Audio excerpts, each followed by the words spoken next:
अमरावती शहरातील जिल्हाधिकारी कार्यालय परिसरात आज अचानक एका युवकाने रस्त्यावरच वाहन थांबवून हातामध्ये केंद्र सरकार विरोधी बॅनर घेऊन वाहनावर चढत केंद्र सरकार विरोधात नारेबाजी करत सुरुवात केली। यावेळी भाजप हटाओ शेतकरी बचाओ अशी घोषणाबाजी सुरू केली।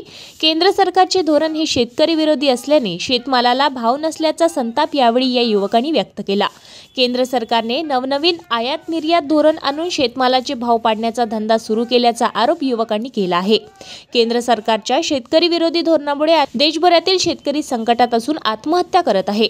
शेतकऱ्यांना कोणत्याही प्रकारची कर्जमाफी नको, वार्षिक 6,000 रुपयांची मदतही नको, त्यांना फक्त त्यांच्या शेतमालाला भाव मिळावा, शेतकऱ्यांची होणारी लूट थांबावी अशी मागणी यावेळी आंदोलकातून युवकांनी व्यक्त केली।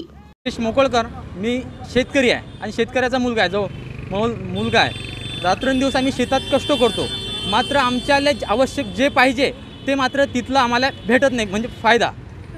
यावर्षी केंद्र सरकारनं सर्व गोष्टीत निर्यात बंदी केली, आयात धोरण चालू केले, म्हणजे नुसतं शेतकऱ्याचे जे आवश्यक भाव आहे किंवा कडधान्य झाले, तृणधान्य झाले, सर्व पिकाच्या भावाला पाळण्याचा जो निर्णय घेत आहे, नुसतं खाणाऱ्याचा विचार करत आहे सरकार, पिकवणाऱ्याचा थोडाही विचार करत नाही। नुसतं 500 रुपये महिना म्हणजे 6,000 रुपये वर्षाचे कास्तकाराला दिले का बस तेवढ्यापुरतं शेतकरी हे झाला।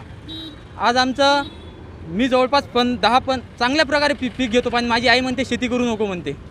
काहून का त्याच्यात सिक्युरिटी नाही आहे, गॅरंटी नाही आहे, निसर्ग पिकू देत नाही,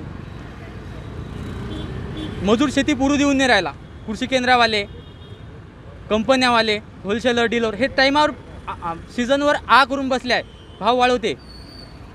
जेवढं झाल्यावर जेव्हा कुठं आमचा माल निघते तेव्हा आम्ही आमच्या मालाला भाव ठरवण्याचा अधिकार दुसऱ्याला आहे। आमची मागणी एकच आहे, आमच्या मालाला योग्य भाव द्यावा।